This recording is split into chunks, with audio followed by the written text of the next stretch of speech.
안녕하세요. 반갑습니다. 안녕하세요. 네, 저는 재활학과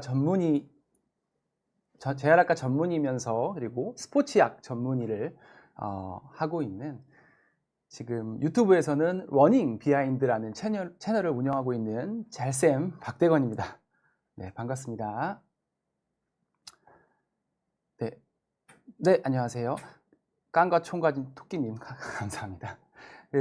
오신 분들 이렇게 뭐 인사해 주시는 것도 좋고요. 네, 댓글 많이 남겨주시면은 제가 또 이렇게 답변 해드릴 테니까요. 네, 재활쌤이라서 잘쌤입니다. 네, 오해를 하게 해드려서 죄송하고요. 네, 그래서 제가 오늘 비욘디 이렇게 채널에 또 이렇게 영광스럽게 오게 돼가지고 오늘은 30분 운동 루틴이라는 코너로 유산소 운동 관련한 이야기들을 좀 해드릴 겁니다. 네, 금계수님도 안녕하세요. 그래서 유산소 운동에 대해서 뭐 그게 뭔지, 그리고 또 유산소 운동은 효과가 어떤 것들이 있는지, 그리고 종류와 방법들을 뭐 어떤 것들이 있는지 이런 것들을 좀 설명을 드릴 건데요. 어렵지 않고요. 굉장히 쉽게 말씀을 좀 드릴 겁니다. 네, 요모조모님도 센스님도 고정진님도 안녕하세요. 네, 유산소 운동 달리기 초보시라고. 네, 반갑습니다. 그래서 네, 저는 이렇게 그 러닝 비하인드라는 달리기 채널을 운영하고 있고요. 달리기 부상이나 혹은 뭐 달리기랑 관련된 운동 역학, 운동 생리 이런 것들에 대해서 여러 가지 영상들을 다루고 있으니까 혹시 관심 있으신 분들은 오셔가지고 구독하시고 구경해 주시면 될 것 같습니다. 네, 한송이 님도 반갑습니다. 김우진 님 반갑습니다. 네, 맞아요. 리트리버 님께서 날이 따뜻해져서 운동하러 오셨다고. 네. 이제 제가 오늘 오다 보니까 벌써 저녁인데도 날씨가 조금 봄인가 이런 느낌이 들 정도더라고요. 그래서 날씨가 따뜻해지고 있으니까 다들 조금씩 이제 걷기나 산책들도 조금씩 하시고 운동을 슬슬 해야 되지 않나 이런 생각들을 조금씩 하시지 않을까 싶습니다. 그래서 오늘 유산소 운동과 관련된 여러 가지 이야기들을 나누려고 합니다. 네. 그래서 오늘 간단하게 어떤 내용들을 말씀드릴지 얘기 드리면은 유산소 운동이 뭔지, 그리고 그 종류랑 효과에 대해서, 그리고 어떤 식으로 유산소 운동을 시작하면 좋을지에 대한 내용까지 이렇게 말씀을 드리고요. 시간이 좀 되면 이제 부상 관련한 또 예방을 어떻게 하면 좋을지 이런 것들도 함께 말씀을 드리도록 하겠습니다. 네, 너무 날씨가 따뜻해졌죠. 자, 그래서 이제 천천히 이렇게 말씀을 드리면서 또 궁금하신 거 있으시면 언제든지 얘기하시면 제가 말씀을 드릴게요. 그래서 유산소 운동 하면은 이제 다들 어렴풋이 이렇게 알고 계시기는 할 텐데요. 유산소 운동 하면 당연히 무산소 운동이 있겠죠. 그렇게 해서 이해를 하시기 시작하시면 됩니다. 그래서 유산소 운동은 보통 이제 영어로는 에어로빅 엑서사이즈라고 부르는데요. 유산소 운동은 쉽게 얘기해서 산소가 있다라는 뜻이잖아요. 산소를 이용해서 하는 운동을 이야기를 합니다. 쉽게 얘기하면은 산소를 우리가 먹고 그 산소를 폐에서 가스 교환을 통해서 심장에서 이렇게 피를 돌려주는 그런 것들을 하는 운동을 우리가 유산소 운동이라고 하고요. 유산소 운동은 산소를 계속 써서 에너지를 만들어내는 그런 기전을 사용을 합니다. 그러다 보니까 우리가 흔히 이제 얘기하는 꾸준히 할 수 있는 운동들, 숨이 조금 차기는 하지만 계속해서 진행할 수 있는 그런 운동들을 우리가 유산소 운동이라고 부르고요. 무산소 운동은 산소를 사용하지 않는 거죠. 그 말은 무슨 말이냐면 순간적이거나 굉장히 폭발적인 힘을 영차 주는 그런 운동을 할 때 보통 우리는 산소를 소모하지 않고 빠르게 에너지를 만들어내는 그런 기전을 사용을 합니다. 그런 회로를 사용을 하기 때문에 그럴 때는 우리가 이제 무산소 운동이라고 부르게 되고, 보통 탄수화물, 당을 이용해서 빠르게 이제 에너지를 만들어내는 그런 역할을 하게 되죠. 그래서 흔히 아는 것처럼 지금 그림에서 나오는 것처럼 역도, 이런 무거운 것들을 드는 운동, 헬스장에 가서 하는 웨이트 운동들이 대부분 무산소 운동의 이제 비중이 높죠. 그래서 계속 할 수 없고 하고 나서 우리가 쉬어야 되고 하는 그런 운동들이 무산소 운동이 됩니다. 반면에 이제 유산소 운동은 지금 나와 있는 달리기처럼 뭐 20분, 30분 꾸준히 할 수 있는 그런 운동들을 유산소 운동이다라고 생각을 하시면 될 것 같습니다. 그래서 근데 이제 물론 이제 제가 달리기를 써놓기는 했지만 달리기도요. 천천히 하는 달리기는 유산소가 되지만 100m 달리기처럼 막 달리고 숨이 차서 쉬어야 되는 그런 운동은 당연히 달리기임에도 불구하고 무산소 운동이 될 수 있는 거고요. 그리고 무산소 운동 같은 경우는 보통 우리가 헬스를 할 때 무산소 운동이라 얘기를 하지만 되게 가벼운 무게로 꾸준히 되게 오랫동안 만약에 운동을 한다면 그것도 유산소 운동이라고 말할 수가 있게 되는 겁니다. 그래서 유산소와 무산소 그렇게 이해를 하시면 될 것 같고요. 네, 많은 분들께서 또 질문 올려주고 계셔가지고 제가 혹시 놓치는 부분도 있을 수도 생각보다 너무 많이 들어오셔가지고 네, 깡과 총 가진 토끼님이 신발을 뭐 사야 될지 모르겠다고 하셔가지고 러닝을 이거는 이제 경력에 따라 좀 나뉠 것 같아요. 초보 러너라고 하시면은 보통 우리가 입문화라고 부르는 어느 정도 쿠션감도 있고 어느 정도 안정감도 좀 있는 그런 신발을 신어주시면 되는데요. 그런 것들 찾아서 보시면 될 것 같고 만약에 진짜 잘 달리는 목적으로 어느 정도 내가 달려온 기간도 좀 있고 한다고 하면 조금 더 고가의 뭐 흔히 우리가 이제 레이싱화 혹은 카보나라고 부르는 그런 신발을 골라서 신으시는 것도 있는데 결국에는 여러 브랜드 거를 신어보면서 나한테 맞는 신발을 좀 찾아보는 것도 필요할 것 같아요. 제가 지금 브랜드를 딱 말씀드리기가 좀 뭐해서 그리고 브로콜리 먹는 보더콜리님이 피로골절은 어떻게 구별할 수 있나요? 온몸이 다 아파서 모르겠어요. 네, 피로골절은요 일단은 그냥 아프다기보다는요 그냥 본인이 일단 거의 대부분은 이거 병원 가야겠다라는 생각이 거의 들게 됩니다. 그래서 병원 가서 이제 엑스레이를 찍거나 혹은 엑스레이에서도 잘 안 보이는 경우가 있을 수 있거든요. 피로골절은. 그래서 뭐 엑스레이라도 안 보이면 CT를 찍게 되거나 하는 경우들도 있지만 대부분 피로골절까지 오게 되는 경우는 흔하지는 않습니다. 왜냐하면 이미 그 전에 통증이 계속 있어서 그거를 운동을 계속 유지해 나가기 어렵거든요. 근데 그 상태에서도 계속 무리해서 하게 되면 보통 피로골절까지 가게 되는 경우가 있기 때문에 피로골절이면 아마 이제 병원에 당연히 가실 정도다 이렇게 생각을 하시면 될 것 같고요. 네, 전진혜님께서 50 중년에 할 수 있는 유산소가 있나요? 중년이면 근력이 우선시돼야 하니 웨이트를 해야 하나요? 웨이트도 당연히 중요합니다. 그렇지만 유산소 할 수 있는 유산소가 너무 많죠. 이제 좀 이따가 제가 유산소 종류에 대해서 설명드릴 거니까요. 그때 한번 함께 보시면 될 것 같습니다. 그래서 이제 유산소 운동 방금 제가 말씀드린 것처럼 이렇게 산소를 지속적으로 사용해서 심장과 폐의 기능을 향상시키는 운동이라고 생각을 하시면 됩니다. 그래서 만약에 우리가 달리기를 한다고 하면 이제 산소가 필요하니까요. 그렇죠? 그러니까 계속 숨을 들이쉬겠죠. 호흡을 하면서 산소를 들이마시고 그리고 폐에서는 그 산소를 받아와서 가스 교환이라는 걸 통해서 이제 산소를 쓴 피는 이제 이산화탄소를 바깥으로 내보내고 다시 새로운 산소를 이렇게 피 안으로 들여보내는 그런 것들을 하게 되고 그 이후에는 이제 심장이 펌프질을 해서 이제 산소가 풍부한 그런 혈액을 몸으로 이렇게 샥 보내주는 그런 혈액순환을 하게 되는데요. 그런 것들을 자꾸 연습하는 과정이 유산소 운동이라고 생각을 하시면 되고요. 그걸 자꾸 반복하다 보니 아무래도 심장과 폐가 그렇게 빨리 뛰어서 혈액순환을 하는 그런 과정들이 점점 향상됩니다. 그걸 우리가 심폐지구력이 좋아진다고 이야기를 하는 거죠. 그래서 유산소 운동을 통해서 하게 되면은 우리가 흔히 얘기하는 심폐지구력이 좋아진다. 그리고 근력을 계속 쓸 수 있게 하기 때문에 근지구력이 좋아진다. 이렇게 이야기를 하게 됩니다. 여기 지금 나와 있는 것처럼 뭐 걷기부터 시작해서 줄넘기, 달리기, 그리고 로잉은 이제 우리 노젓기인데요. 보통 크로스핏 하는 분들이 이제 기계에서 머신에서 많이 하게 되는 그런 자세, 그리고 뭐 수영, 자전거 굉장히 대표적인 유산소 운동들이죠. 그래서 보통 20분 이상 꾸준히 할 수 있는 이런 운동들을 유산소 운동이라고 한다라고 기억하시면 될 것 같습니다. 그래서 중간중간에 계속 제가 질문에 대해서도 이렇게 답변 드리면서 할 텐데요.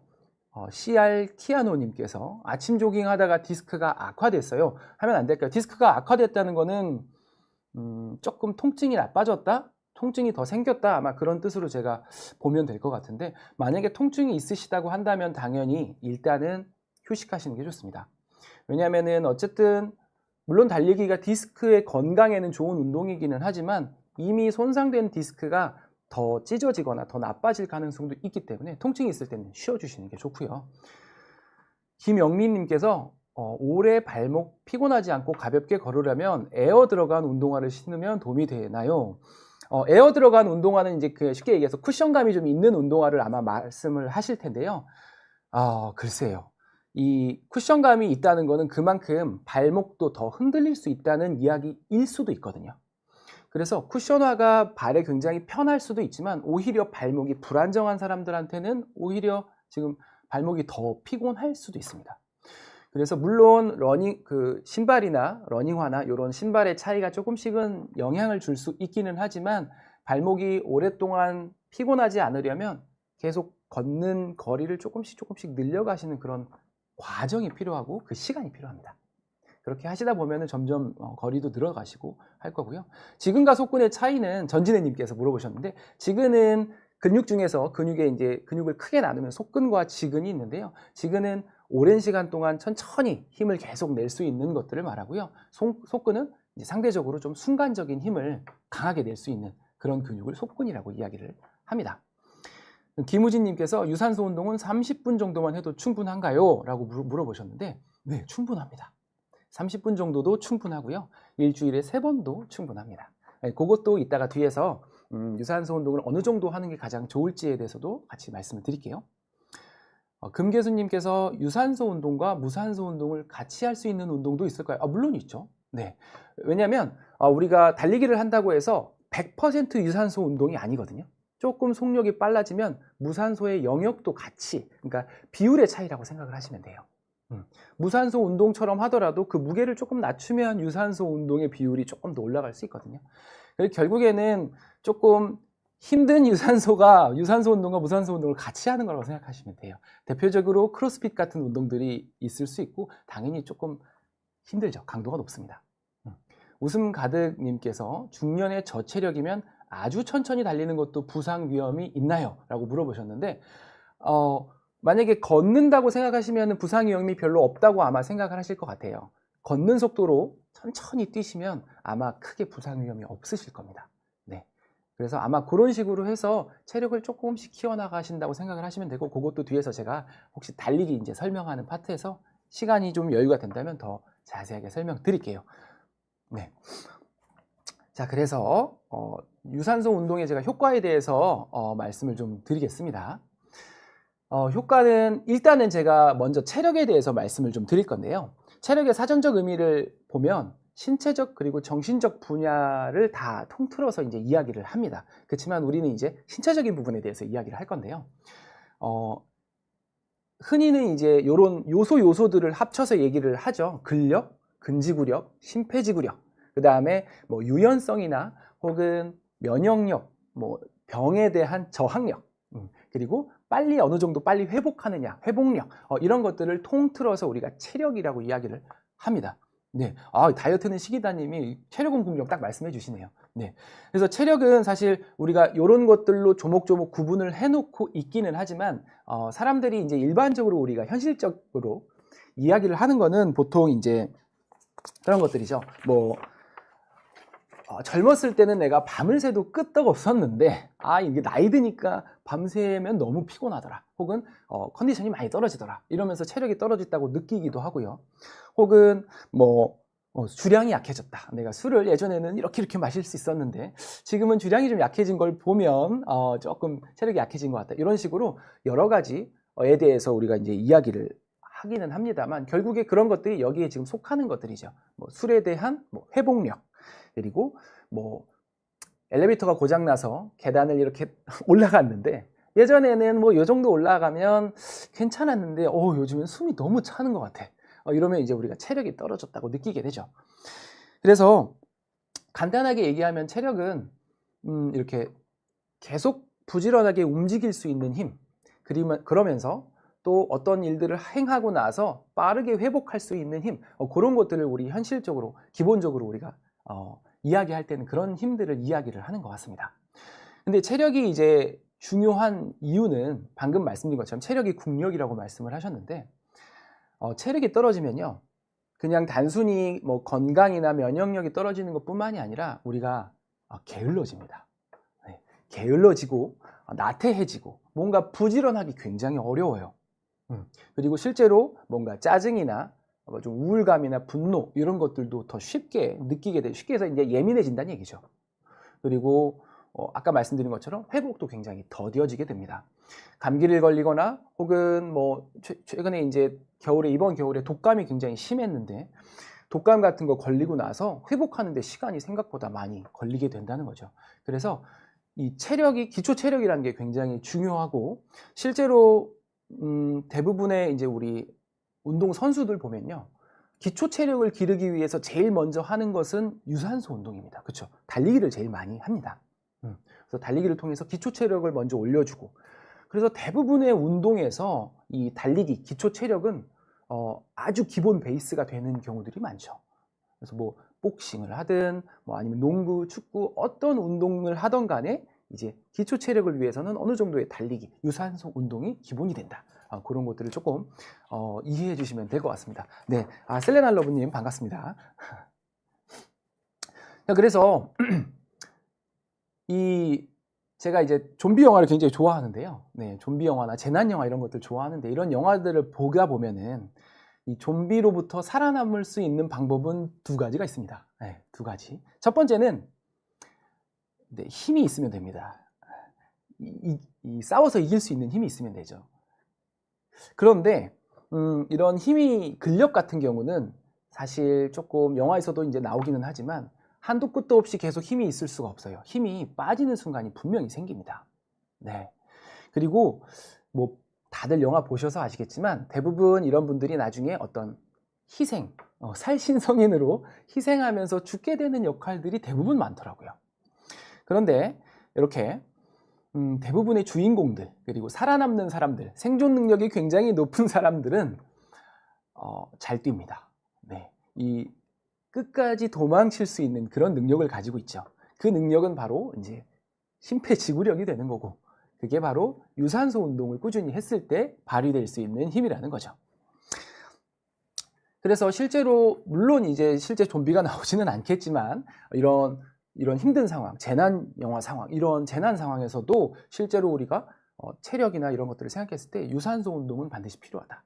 그런 것들을 좀 알고 계시면 좋을 것 같고요.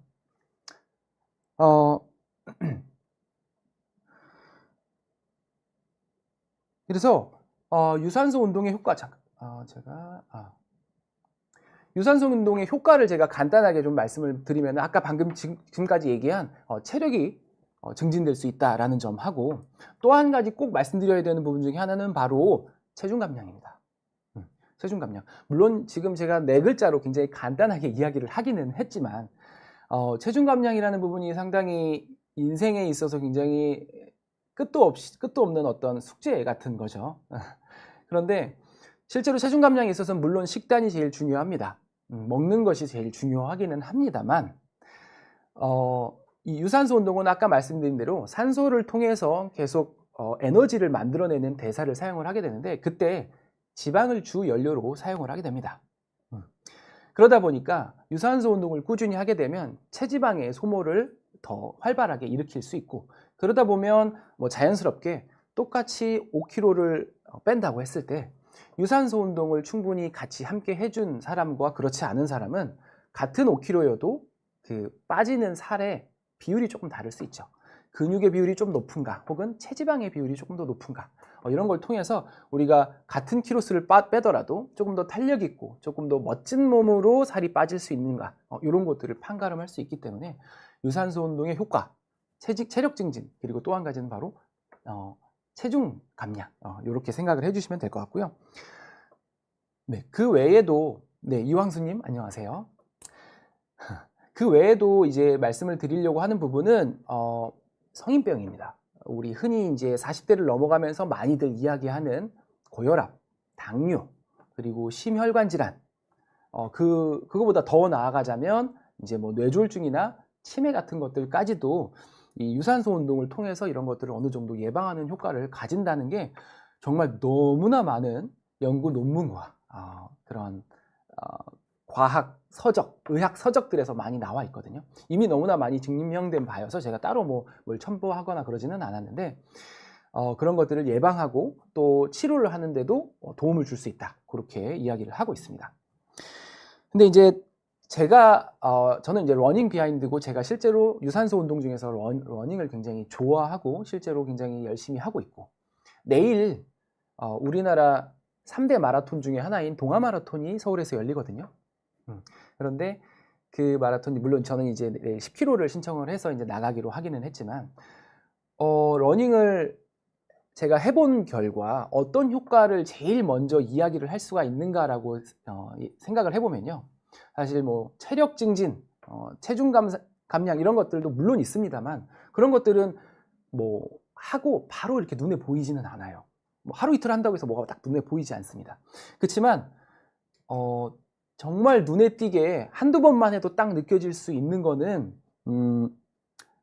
어떤 정신적인 마음의 안정 혹은 상쾌함 혹은 즐거움 이런 것들은 정말 한두 번만 하고서도 느끼실 수 있거든요. 그래서 유산소 운동을 제가 적극적으로 권해드리는 이유는 바로 일단은 거기에 있습니다. 오랜 기간 동안 해야지만 나타나는 뭐 체력이나 체중 감량뿐만이 아니라 이 한두 번만 해도 조금씩만 해도 정말 금세 이렇게 즐거움을 찾을 수 있고 또 성취감도 느낄 수 있고 그런 부분을 실제로 느끼실 수 있기 때문에 해보시면은 아마 굉장히 좋지 않을까 생각을 하고요. 실제로 저희 와이프가 최근에 그 아파트에서 하는 줌바 댄스를 시작을 했거든요. 근데 지금 저한테 오늘 물어보는 거예요. 얼굴이 좀 달라진 것 같지 않냐? 그렇게 물어보는데 2번 했거든요. 줌바 댄스 2번 했습니다. 2번. 사실 2번 하고 무슨 체중이 빠진 것도 아닐 거고 체력이 대단히 는 것도 아닐 텐데 본인이 느끼기에 굉장히 즐겁고 또 얼굴이 좀 뭐랄까 잘 웃는 거죠. 뭔가 기분이 좋습니다. 그러면서 좀 달라진 부분이 없느냐, 혹시 붓기가 빠지지 않았냐 이렇게 물어보더라고요. 그만큼 유산소 운동을 하게 되면은 굉장히 즐거움이 있습니다. 그래서 그렇게 알아주시면 좋지 않을까 생각을 하고요. 네. 그래서 물론 제가 이제 유산소 운동에 대해서 오늘 이야기를 하지만 그렇다고 뭐 근력 운동, 헬스 이런 것들이 이런 것들보다 더 좋다 뭐 이런 얘기를 하는 것은 아닙니다. 운동은 기본적으로 운동의 목적에 따라서 이루어져야 하죠. 지금 첫 번째 사진에 나오는 것처럼 이렇게 내가 몸짱이 되고 싶어, 보여지는 몸이 굉장히 멋있고 싶다고 하면 사실 유산소 운동보다는 근력 운동에 조금 더 치중된 운동을 아마 해줘야 될 겁니다. 물론 이제 특히 이제 바디 프로필 같은 걸 찍은다고 하면은 당연히 식단이 가장 중요하기는 하겠지만 그게 아니라 내가 다이어트를 하는 목적 혹은 다이어트를 통해서 이렇게 날씬하고 좀 탄력 있는 이런 멋진 몸매를 가지는 게 목적이라고 한다면 당연히 뭐 유산소와 식단 관리를 함께 해줘야 될 거고요. 그리고 마지막으로 있는 저도 이제 굉장히 근본적으로 원하고 있는 나이 들어서도 굉장히 건강하고 즐겁고 행복한 삶을 영위하기 위한 목적이라고 한다면 당연히 제가 말씀드린 이런 유산소 운동을 기본으로 해서 체력을 계속 꾸준히 이렇게 유지시켜주는 것 그리고 성인병들 여러 가지 성인병들을 예방해주는 게 굉장히 중요할 겁니다. 네. 윤희님은 여자 김종국이 꿈이시라고. 대단한 꿈을 가지고 계시네요. 대단하십니다. 김우진님이 실천이 어려우시다고. 네. 그래서 오늘 제가 실천을 할 수 있게 굉장히 쉬운 방법들을 좀 제시를 해드리겠습니다.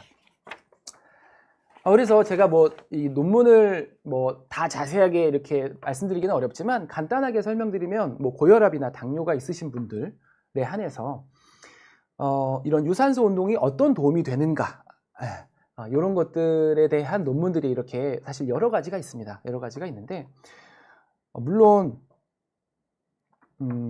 혈압이 있는 분들에서 이제 보통 그렇게 생각하시는 분들 많으시죠. 내가 운동으로 약을 안 먹고 어떻게 좀 해결을 해보고 싶다 이렇게 생각을 하시거나 하는 경우들도 많이 있습니다만은 간단하게 말씀드리면 고혈압은 이제 보통 이제 140에 90 이상을 이제 고혈압이라고 하죠.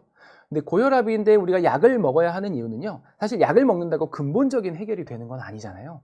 근데 약을 먹어야 되는 이유는 혈압이 계속 높은 상태로 유지되게 되면 혈관이 어쨌든 계속 스트레스를 받아요.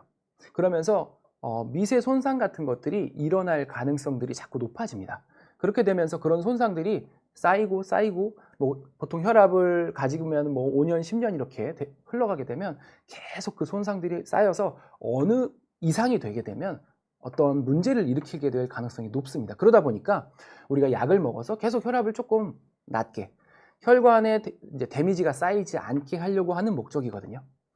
그렇지만 이제 우리가 유산소 운동을 계속 꾸준히 해줌으로써 실제로 혈압 자체도 낮추지만 혈관에 어떤 데미지가 쌓이는 것들을 빠르게 회복할 수 있게 해주는 역할도 해줄 수가 있거든요.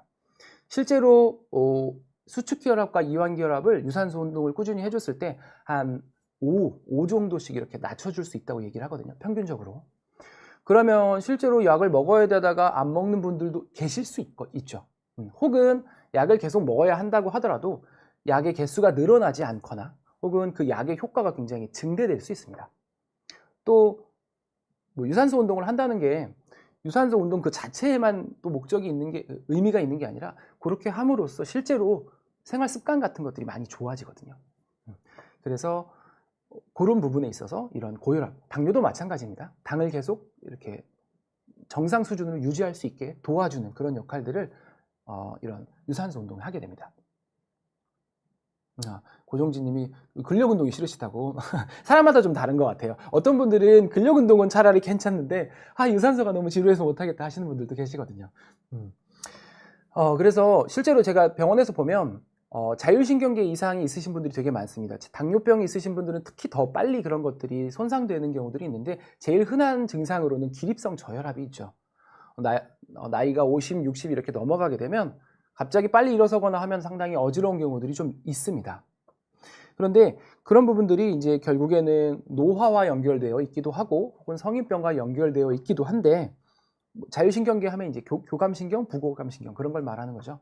호흡이나 아니면 뭐 소화작용이나 그리고 뭐 체온 조절, 심혈관 이런 우리가 이제 조절할 수 없는 부분들을 이제 조절해주는 기능을 하는 게 자율신경계인데 유산소 운동을 꾸준히 해줌으로써 심장박동을 계속 빠르게 이제 훈련도 시켜주고 폐의 가스교환도 훈련시키고 혈액순환을 자꾸 잘할 수 있게 만들어주면 자율신경계의 기능을 자꾸 정상적으로 유지할 수 있도록 합니다. 그렇기 때문에 유산소 운동을 꼭 해주시는 게 중요하다는 거 이해를 해주시면 될 것 같습니다. 유산소 운동을 하지 않으면요 대부분의 분들이 이제 심장이 너무 평온한 상태로만 오랫동안 뛰게 됩니다. 그러니까 마치 자동차 엔진이 이렇게 RPM이 올라간 적 없이 좀 계속 낮게만 유지되는 상태. 그러다 보면 아무래도 심장이 빨리 뛰거나 이런 상태에 대한 부담이 당연히 더 있을 수밖에 없죠. 그래서 그 중간중간에 이런 훈련을 통해서 연습을 해주는 게 필요하다라는 겁니다. 네. 잠깐 또 질문 있으신 거 제가 조금만 말씀드리고 가면 순서를 정한다면 유산소 운동하고 근육 운동하는 게 효과적일까요? 라고 말씀해 주셨는데 이것도 목적에 따라 조금씩 다릅니다. 내가 어떤 걸 조금 더 중점적으로 할 거냐에 따라 다르기는 한데요. 보통 이제 몸을 만드는 목적이라고 한다면 대부분은 근육 운동을 하고 유산소 운동을 해주는 경우가 더 많습니다. 왜냐면은 이제 속근을 조금 더 이제 지치게 하는 역할을 먼저 해주는 거죠. 왜냐면 유산소 운동은 속근과 지근을 동시에 이제 피로하게 만들기 때문에 유산소 운동을 하고 근육 운동을 하면 훨씬 힘들 겁니다. 윤희님께서 오십견이 왔는데 웨이트 운동을 해야 할까요? 라고 하셨는데 오십견이 왔을 때 어깨 웨이트는 뭐 어깨 웨이트를 말씀하시는 걸까요? 저 같으면은 당연히 이제 하체나 다른 부분의 웨이트를 조금 더 열심히 할 것 같고요. 만약에 어깨 쪽이나 상체 쪽에 이제 운동을 하신다고 하면 당연한 거지만 통증이 없는 범위 내에서 하셔야 됩니다. 너무 무겁지 않은 무게로 그 다음에 스트레칭 잘 해주시면서 해주시면 좋을 것 같고요. 금계수님께서 다이어트를 위한 달리기는 최소 30분은 뛰어야 그 다음부터 효과가 있다고 들었는데 사실일까요? 그렇지 않습니다. 네, 20분만 뛰셔도 괜찮습니다. 억울해하실 필요 없어요. 그렇지만 20분을 좀 넘어가서 30분 정도가 이렇게 넘어가게 되면 조금 더 소모되는 칼로리가 조금 더 많아지고 지방의 연소가 조금 더 효율적으로 일어난다라는 것이지 20분을 했다고 해서 그게 효과가 없거나 그런 것은 전혀 아니기 때문에 괜찮습니다. 네. 고정진님께서 바쁘실 텐데 운동을 얼마나 자주 무슨 운동을 하시나요? 네. 보통 저는 이제 거의 대부분 러닝을 위주로 하고 있고요. 출근 전 혹은 퇴근 후 이렇게 운동을 보통 합니다. 그래서 시간 내서 짬짬이 뭐 짧을 때는 30분에서 길면은 1시간 이렇게 운동을 하고 있습니다. 셀레나러브님께서 40대인데 주 3, 4회 심박수 150에서 165 고강도 3km 러닝 후 50분 웨이트하고 주 2회는 7, 8km 심박수 140 정도로 러닝머신에서 러닝하시고 근데 피로가 쌓일까 너무 무리는 아닐까 걱정이에요. 스스로에게 맞는 운동 주 횟수, 강도 조절은 어떻게 하면 좋을까요? 이제 운동 횟수나 강도 조절은 저희가 뒤에서 이제 이상적인 거는 말씀을 드리기는 하겠지만, 이거는 개인차가 굉장히 큽니다. 그동안 어떤 운동을 어떻게 해왔는지에 따라서. 혹은 전혀 운동을 해오지 않았던 분 같은 경우는 당연히 굉장히 많은 운동이 될 수도 있고, 지금 보니까 주 3, 4회, 주 2회 하면은 벌써 일주일에 5회에서 6회 정도는 항상 운동을 하시고 계신 거라고 지금 보여지는데, 근데 제가 봤을 때는 요런 러닝이나 요런 운동이 뭐 지금 시작한 지 얼마 안 되거나 하신 게 아니라면, 최소한 6개월 이상 되셨다고 한다면 그렇게 무리는 되시지 않을 것 같아요. 그리고 실제로 본인이 했을 때 막 너무 피곤하거나 일상생활에 지장을 줄 정도가 아니면 괜찮을 것 같습니다. 깡과 총 가진 토끼님이 최대 심박수까지 운동하는 것이 다이어트에 효과가 좋을까요? 다이어트에 효과가 좋은 것은 꼭 반드시 최대 심박수까지 운동해야 하지 않습니다. 다이어트에 효과가 좋기 위해서는 보통 우리가 중간 강도 정도의 강도를 말하거든요. 그래서 최대 심박수까지 운동하셔야 하지는 않습니다. 전진혜님께서 76세이신 엄마가 동네 뒷산을 40분 정도 걸으시는데 유산소 같아요. 근력을 더 하셔야 하는 거 아닌가요? 뒷산을 40분 정도 걸으신다는 거는 조금 오르막을 오르신다는 것 같은데요. 요 정도 되면요, 당연히 유산소도, 숨도 차실 거니까 유산소도 되지만 근력 운동도 어느 정도 되실 것 같아요. 아주 가파르거나 한 게 아니라면 근력 운동도 어느 정도 되실 것 같고, 물론 더 조금씩 더 챙겨서 해주시면 더 좋겠지만은 이 정도면은 아주 되게 이상적으로 잘 하고 계시지 않나 싶습니다. 나이도 70 있으시면 적지 않으신데요. 셀레나 러브님께서 공복 러닝 전날 탄수화물 로딩을 일부러 해주기도 한다고 하는데 단당류 같은 것도 도움이 될까요? 라고 물어보셨는데, 1시간 8km 러닝 한다는 전제에서 1시간에 8km 러닝을 하는 정도라고 한다면 공복 러닝을 하셔도 크게 문제는 없습니다. 탄수화물 로딩이 반드시 필요하지는 않아요. 근데 이제 어느 정도 에너지 보충을 위해서, 그리고 빠른 에너지 보충을 위해서 보통 단당류를 이제 섭취를 하게 되는데, 글쎄요, 어느 정도를 추가로 먹어야 된다라고 한다면 뭐 이렇게 양이 정해져 있거나 그렇지는 않습니다. 그냥 적당히 본인이 이제 먹기 편하고 빠른 걸로 이렇게 드셔주시면 되고요. 뭐 반드시 먹어야 되거나 꼭 그렇지는 않습니다. 그래서 이제 그래서 제가 그 다음에 유산소 운동 하는 법에 대해서 말씀을 드릴 건데요. 첫 번째는 걷기입니다. 걷기. 일단은 보통 유산소 운동이라고 하면 이제 걷기를 많이 생각하시고 하시게 되는데요. 실제로 제가 병원에서 진료를 보다 보면 무슨 운동 하세요라고 이제 물어보면 보통 50대 이상에서는 대부분의 분들께서 걷기 해요. 하루에 뭐 1시간, 2시간 걷기 합니다. 혹은 뭐 만보 걷기를 합니다. 이렇게 말씀하시는 분들이 정말 대부분입니다. 8, 90% 정도. 물론 이제 그 이외의 운동을 좋아하시는 분들도 계시지만 걷기 이제 많이 얘기를 하시는데요. 사실은 제가 걷기에 대해서는 조금 말씀드리고 싶은 부분이 뭐냐면, 걷기는 운동의 강도가 너무 약합니다. 특히 이제 물론 나이가 많으신 분들, 지금 사진에서 보이는 것처럼 나이가 많으신 분들 같은 경우에는 집에서 활동량 자체가 너무 떨어져 있기 때문에 걷기만으로도 굉장히 좋은 효과를 가져오는 경우가 많고요. 실제로 뭐 수술 이후에 굉장히 컨디션이 떨어져 있는 상태에서 걷기부터 시작을 해준달지, 이런 부분은 나쁘지 않습니다. 좋지만 문제는 운동 강도가 너무 약하다는 거죠. 아까 제가 말씀드린 유산소 운동은 어쨌든 그 효과를 어느 정도 발휘하기 위해서는 심장이 조금 빨리 뛰는 게 필요해요.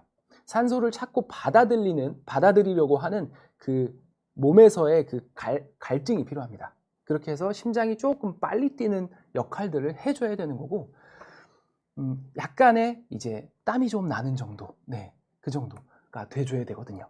그렇기 때문에 보통의 우리 이제 50대 혹은 60대 운동량이, 뭐 활동량이 진짜 너무 적거나 기저질환을 가졌거나 하시는 분들이 아니시라면 걷기를 만약에 하신다고 하면 조금 빨리 걷기를 추천을 드립니다. 조금 빨리 걸으시면 좋고요. 지금 걸으면서 보는 것처럼 이렇게 김이 이렇게 나고 있죠. 저거는 이제 숨이 좀 차다는 겁니다. 이게 숨이 좀 찬 그런 상태가 보여지죠. 조금 숨이 차게 걸어주시면 제일 좋습니다. 흔히 얘기하는 뭐 파워워킹도 좋고요. 혹은 약간 오르막을 올라가시는 것도 좋고요.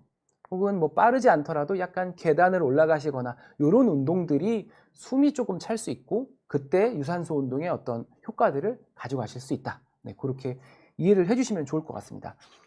건강하신 분들 50대 60대시더라도 건강하신 분들이 너무 산책하듯이 걷는 것들은 운동의 효과가 사실은 너무 크지는 않다. 꼭 그렇게 이해를 해주시면 좋을 것 같고요. 걷기를 하는 좋은 방법은요. 일단은 제일 좋은 자세는 허리를 펴신 자세입니다. 허리를 펴고 허리를 곧게 펴고 이렇게 시선을 앞에 둔 상태에서 걸어주시면 되고요. 걸을 때 다리를 쭉 뻗어서 발 뒤꿈치로 이렇게 디뎌 주시면 되고요. 그리고 조금 빨리 걸으시라고 말씀드렸잖아요. 걸을 때 마지막에 발을 이렇게 해서 땅바닥을 차낼 때 엄지발가락과 엉덩이까지 이용을 해서 약간 차주는 느낌으로 조금 빠르게 앞으로 나가는 듯이 이렇게 걸어주시면은 굉장히 좋은 걷기 운동이 되실 수 있을 겁니다. 두 번째 제가 말씀드릴 거는 이제 달리기죠. 네, 달리기 운동을 근데 이제 달리기 운동을 말씀을 드리면은 상당히 많은 분들께서 조금 오해하시는 게 달리기 하면 너무 힘들어요. 저는 얼마 못 달리는데 이렇게 말씀을 하시거나 혹은 무릎이나 이런 데 이제 부상 올 것 때문에 걱정하시는 분들이 굉장히 많습니다. 근데 달리기에 대해서 일단 오해하고 계신 부분이 이렇게 달리기라고 한다면 이렇게 열심히 굉장히 빠르게 달리는 거를 생각하시는 분들이 많으신 것 같더라고요. 네, 달리기는요, 이렇게 아주 편안하고 즐겁게 하시는 게 굉장히 좋습니다. 그리고 시작을 하실 때도 이렇게 시작을 하셔야 되는데요.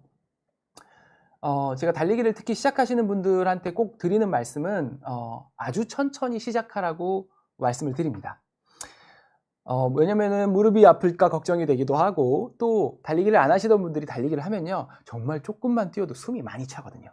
그렇기 때문에 처음 시작할 때는요 우리 걷기 지금 하시는 속도 있잖아요. 그렇게 걷기를 하시는 속도로 만약에 와이프분이나 혹은 뭐 여자친구 혹은 뭐 아이랑 같이 이렇게 걷다가요 그 사람은 그 걷는 속도로 그대로 걷고 나는 살짝씩 이렇게 바운스를 주면서 뛰는 겁니다.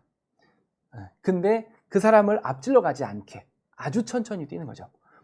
그렇게 뛰면요 충분히 심박수도 올라가고요.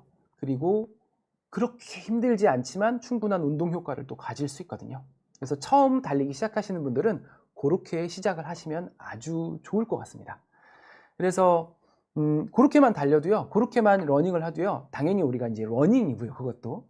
그렇게 30분을 하시면 그냥 걷기 한 것보다 땀도 조금 더 날 거고요, 훨씬 기분이 상쾌할 겁니다. 그거를 이제 느끼게 되시면서 조금씩 달리기를 하실 수 있을 거거든요.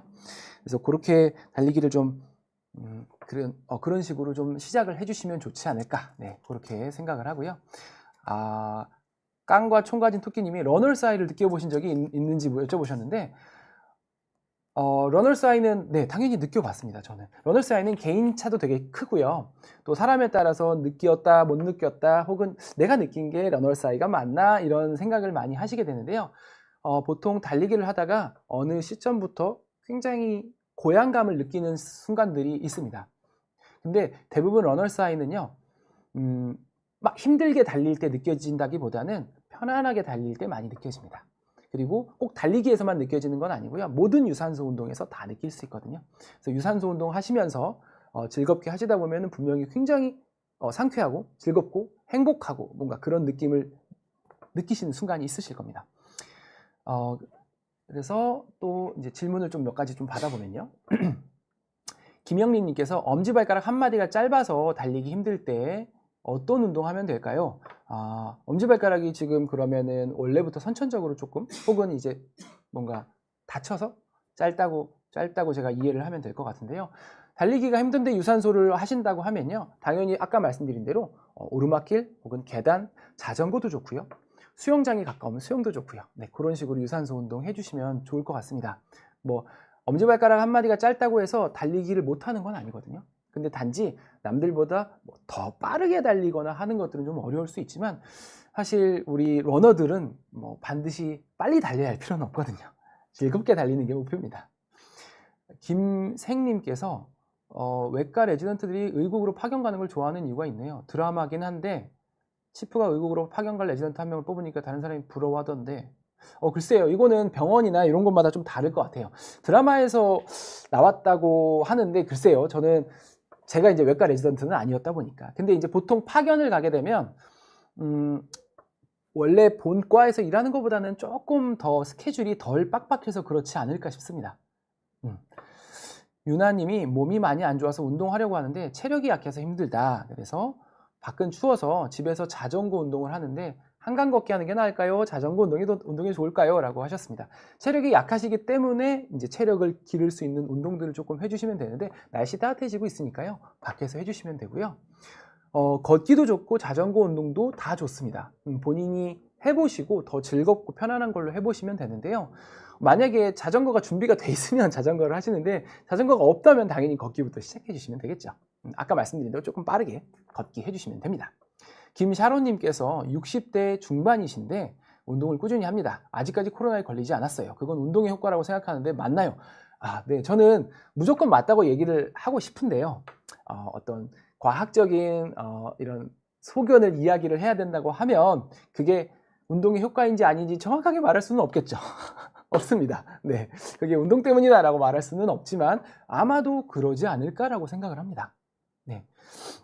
한영조님께서 날이 풀려서 맨발 걷기를 하려고 합니다. 맨발 걷기 괜찮나요? 맨발 걷기가요. 여러 가지 사실 이야기들이 있어요. 뭐 과학적, 의학적인 뭐 어떤 장점들이 있다 혹은 단점들이 있다 많이 이야기를 하는데요. 뭐 맨발 걷기가 편하시다고 한다면 뭐 맨발 걷기 하는 것도 나쁘지 않습니다. 나쁘지 않지만 요즘에는 이제 길이나 이런 데들이 조금 험한 경우들이 있어서 발 다치실 수 있으니까 꼭 그거 조심하시고 맨발 걷기 하더라도 방금 말씀드린 대로 숨이 좀 찰 수 있게 그렇게 해주시면 될 것 같습니다. 전진혜님께서 아침에 공복 유산소 하면 쭉쭉 빠질까요? 그리고 인바디 점수는 어느 정도 믿을 수 있을까요? 라고 여쭤보셨는데요.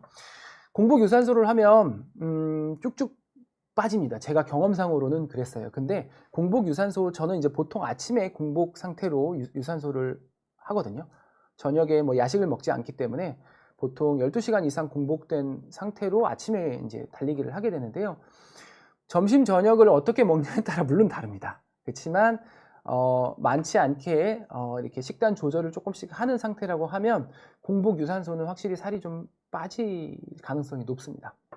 그리고 인바디 점수는 어느 정도 믿을 수 있을까요? 라고 물어보셨는데 사실 인바디 점수는 아주 신뢰도가 아주 높거나 그렇지는 않아요. 그렇지만 어떤 점에서 좀 의미가 더 있다고 보시면 되냐면 이전에 검사했던 것과 이제 이번에 검사했던 것 그리고 또 나중에 검사하는 그 검사들 사이에서의 그 차이점들을 이렇게 추이를 판별하는 데는 그래도 어느 정도 도움이 됩니다. 그래서 근육의 양이나 혹은 체지방의 양 같은 것들 그리고 체중 이런 것들의 비율이 조금씩 더 건강해지고 있는지 이런 것들을 운동을 하면서 계속 체크를 해보는 용으로는 나쁘지 않다고 생각합니다. 자, 그래서 그 다음에 이제 제가 달리기 다음으로 이제 말씀드릴 거는 이제 유산소 운동 대표적인 것들이죠. 자전거와 수영입니다. 그래서 이런 것들도 만약에 시작을 하신다면 그렇게 어려운 일은 아닐 겁니다. 대신 자전거 같은 경우는 자전거가 있어야겠죠. 저도 이제 자전거를 한 30만 원 정도 주고 샀는데요. 사실 자전거가 보관을 하기도 좀 애매한 경우들도 있고 또 자칫하면 열정적인 마음에 샀다가 몇 번 못 타고 이렇게 처박혀 버리는 경우들이 있거든요. 그래서 자전거는 최대한 조금 처음에는 이렇게 타보시면서 이게 실제로 이런 것들이 이제 내가 운동하면서 즐겁고 재밌는지 이런 것들을 좀 보시면서 결정해 주시는 것도 필요할 것 같고요. 자전거의 장점은 굉장히 즐겁다는 장점이 있습니다. 실제로 타보시면요. 어쨌든 우리가 달리거나 하는 것보다는 속도가 있잖아요. 야외에서 탈 때 속도감이 좀 있다 보니까 상당히 상쾌하고 즐겁습니다. 그리고 실제로 앞으로 되게 잘 나가기도 하고 그리고 또 하나의 장점은 무릎 관절에 무리가 별로 없어요. 달리기에 비해서 훨씬 더 무릎 관절에 무리가 덜합니다. 물론 이제 자세가 이 안장의 높이나 이런 것들을 좀 잘 조정해야 될 필요가 있기는 하지만 무릎에 충격이나 이런 것들이 덜하기 때문에 관절에 덜 무리가 가면서 근력과 유산소 운동을 함께 해줄 수 있다는 그런 큰 장점이 있죠. 근데 이제 단점이라고 한다면 아까 말씀드린 대로 자전거도 필요하고 헬멧도 있어야 되고요. 또 개인적으로는 장갑도 끼시는 것을 추천을 합니다. 혹시라도 이제 넘어지거나 어딜 붙잡게 되면 손바닥이 쓸리는 경우가 있어서, 그리고 아무래도 부상의 위험도 조금 더 있을 수 있죠. 아무래도 속도가 있고 또 넘어질 가능성도 항상 있는 부분이 있다 보니까, 네, 그래서 뭐 봐주시는 분들 너무 감사합니다. 넘어질 가능성도 있다 보니까 자전거에 대해서는 그런 위험성을 항상 조금 인지를 하고 계셔야 된다라는 부분입니다. 두 번째는 그 다음 나오는 건 또 수영인데요. 수영도 아주 좋은 유산소 운동 중에 하나입니다. 실제로 굉장히 추천을 하는 부분 운동이기도 하고요. 수영이 굉장히 좋은 운동인 이유는 몸에 무리가 굉장히 없다는 부분에서 굉장히 좋죠. 실제로 수영을 이제 재활 치료 목적으로 굉장히 많이 사용을 하거든요. 아쿠아 재활이라고 해서, 아쿠아 리앱이라고 해서 뭐 이제 다리가 불편하신 분들 혹은 수술하신 분들, 이런 분들이 실제로 땅을 딛고 걷기에는 좀 무리가 오지만 물 위에 떠서 이렇게 하게 되면 이 부력으로 인해서 체중 부하가 덜 하잖아요. 그렇기 때문에 수영은 굉장히 이제 관절에 무리가 안 오면서, 몸에 무리가 안 오면서 우리가 재활도 할 수 있고 유산소 운동도 할 수 있는 그런 장점이 굉장히 큽니다만, 토끼님도 말씀해 주신 것처럼 이게 수영장은 일단 접근성이 좀 떨어집니다. 정말 집 앞에 좋은 수영장 있으면 모를까, 수영장까지 가기가 조금 어렵죠. 네, 그런 부분들도 있고, 저도 이제 수영장을 다녀봐서 알지만 수영복을 챙겨서 갔는데 가서 봤더니 수영모를 안 가져왔네. 이러면 다시 이제 그럼 김새죠. 그냥 이제 집에 가는 겁니다. 그러면 오늘 못하고 그냥 가게 되는 그런 경우들이 좀 있을 수 있어서, 이런 접근성 면에서는 아무래도 조금 떨어지지 않는가라고 하지만 수영 다른 부분들에 있어서는 수영도 굉장히 좋은 운동이고요. 물론 이제 제한적인 부분들도 좀 있습니다. 수영도 수영에 따라서, 예를 들어서 접영을 너무 힘들게 하게 되면 어깨 관절에 조금 무리가 오는 경우도 있을 수 있고, 평영도 너무 속도감을 내서 하려고 하다 보면 무릎, 인대나 이런 데서도 조금 스트레스가 오는 경우들도 당연히 있을 수 있습니다. 수영이라고 해서 전혀 부상이 없다, 그런 것은 물론 아니지만 그래도 훨씬 다른 운동들에 비해서는 이제 무리가 덜하다, 그렇게 이해를 하고 계시면 될 것 같습니다. 그리고 이제 다른 운동들로는 이제 아까 제가 잠깐 얘기했지만 줌바 댄스 같은 거, 에어로빅 댄스 같은 거, 이렇게 1시간 정도 꾸준히 춤추면서 이렇게 할 수 있는 운동들도 아주 좋죠. 그리고 또 요즘에 또 많이 하고 있는 것들, 뭐 스피닝이나 아니면 이런 트램펄린이라고 하죠. 점핑 할 수 있는 이런 것들 해주는 것도 굉장히 좋고요. 또 여러 사람들이 함께 함으로써 또 오게 되는 그 고양감이라는 게 또 있거든요. 그래서 굉장히 즐거운 유산소 운동이 될 수 있습니다. 대신에 한 가지는 좀 무리하시면 안 되죠. 제가 실제로 병원에 에어로빅 하시는 분들이 가끔 오시는데, 에어로빅을 취미로 하시는 분들보다는 에어로빅 강사분들이 병원에 오시는 경우들이 있어요. 뭐 허리 디스크로 오시기도 하고 목 디스크로 오시기도 하는데, 대부분 이제 그 강사분들이 몸이 안 튼튼해서라기보단, 그렇죠, 무리해서 오시는 경우입니다. 왜냐면 이제 클래스가 많다 보니까 너무 무리해서 이제 계속 하게 되다 보니, 그래서 무리하지 않으셔야 된다라는 부분입니다. 그래서 유산소 운동 하는 법을 제가 간단하게 말씀드리면, 그 영국에서 이야기를 하는 브리티시 저널 오브 스포츠 메디슨이라고 하는 BJSM도 있고요. 또 ACSM이라고 해서 미국에서 이제 미국 학회들에서도 이야기를 하는데, 가장 우리가 건강을 위해서 좋은 유산소 운동의 방법이라고 하면 일주일에 3번에서 4번 정도를 이야기하고요. 시간은 30분에서 60분 이내를 이야기를 합니다. 그리고 강도는 보통 이제 중간 강도 정도를 말하는데, 그게 심박수로 따지면 최대 심박수의 한 60%에서 70% 이내를 이야기를 합니다. 그래서 그 정도, 대략적인 그 정도 수준으로 이제 유산소 운동을 해주는 게 건강에는 가장 좋다. 그리고 다이어트에도 가장 좋은 효과를 가지는 정도의 수준이다라고 이해를 하시면 될 것 같습니다. 근데 이제 사실 부상이 생기는 이유에 대해서도 제가 간단하게 말씀을 드리자면, 우리가 운동을 물론 시작해서 건강을 위해서 했다고는 하지만 사실 건강만을 위해서 운동을 계속 해나가기는 어렵거든요. 왜냐하면 건강이 눈에 보이는 것도 아니고, 운동을 하다 보면요 더 잘하고 싶습니다. 자전거 같은 경우도 마찬가지면 타보신 분들 아실 건데요, 30분 타고 나서는 그 즐거움이 부족합니다. 1시간 타고 싶고 더 이렇게 자꾸 늘어나거든요. 러닝도 마찬가지예요. 조금씩 더 빨리 달리면서 오게 되는 그런 성취감을 자꾸 느끼게 되다 보니 더 잘하고 싶다 보니 그래서 시간도 늘어나고 횟수도 자꾸 늘어나고 강도도 늘어나게 됩니다. 그러면서 부상이 올 수가 있거든요. 그래서 부상이 생기는 이유는 그런 욕심, 내 몸의 강도보다 더 강한 이런 운동의 강도들, 그럼으로 인해서 발생하는 과사용이 유산소 운동에서의 이제 대부분이다. 그래서 그런 것들을 좀 조심하셔야 된다고 이해하시면 되겠습니다. 그래서 뭐 몇 가지 질문들 더 제가 말씀드리고 오늘 방송을 끝내야 될 것 같습니다. 건강이 최고님께서 어머님 70세신데 젊었을 때부터 자전거 수영을 매우 좋아하셨는데 얼마 전에 디스크랑 경추 디스크랑 어깨 석회 등으로 병원 진료 중이시다. 수영이 좋을까요? 라고 말씀해 주셨는데요.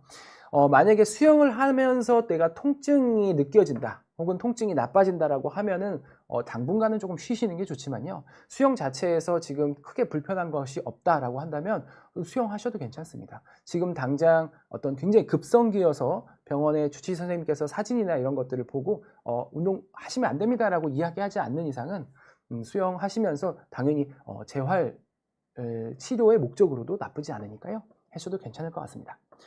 김샤론님께서 저는 유산소 실내 자전거를 1시간 페달을 좀 무겁게 타는데 너무 오래 타서 그런지 살은 안 빠져요. 나이가 많아서 그런가요? 하체는 아주 근육이 많아요. 근데 근육량이 많으면 당연히 살이 좀 안 빠질 수도 있습니다. 근육량이 뭐 근육 자체가 빠지지 않는 이상은 그렇죠. 또 근육이 많다는 거는 또 그만큼 체지방량이 좀 적을 수도 있기 때문에 그래서 그리고 살이 빠지는 거는 이제 운동만으로 사실 이야기하기는 좀 어렵고요. 이제 식단과 강히 관련이 있을 수밖에 없습니다.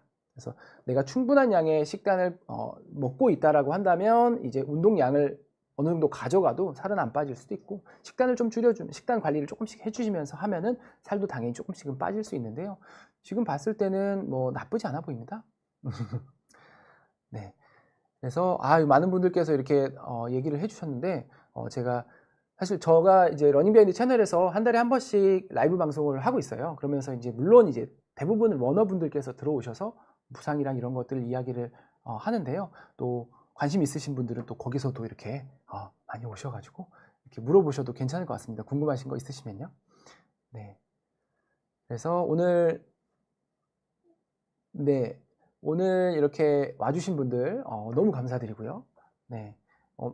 이게 좀 의미 있는 좀 즐거운 시간이 되셨었어야 될 텐데요. 네, 잘 모르겠습니다. 그래서 아무튼 비욘디 와가지고 또 제가 이제 유산소 운동 관련해서 이렇게 이야기를 할 수 있게 돼서 너무 영광이었고요. 또 나중에 또 기회가 된다면 또 와가지고 여러 가지 제 채널은 토끼님께서 제 채널은 러닝 비하인드라는 채널이고요. 저는 이제 재활쌤을 줄여서 잘쌤이라고 해서 잘쌤으로 이렇게 활동을 하고 있고 주로 저는 이제 취미가 러닝이기 때문에 러닝을 굉장히 좋아해서 이제 이런 유산소 운동을 좀 주로 하고 있는 그런 재활학과 전문이라고 생각을 해주시면 될 것 같습니다. 네. 그래서 오늘 와주신 분들 너무 감사하고요. 네. 시청해 주셔서 너무 감사합니다. 네. 그러면 또 다음에 기회 되면 러닝 비하인드 맞습니다. 또 뵙도록 하겠습니다. 감사합니다.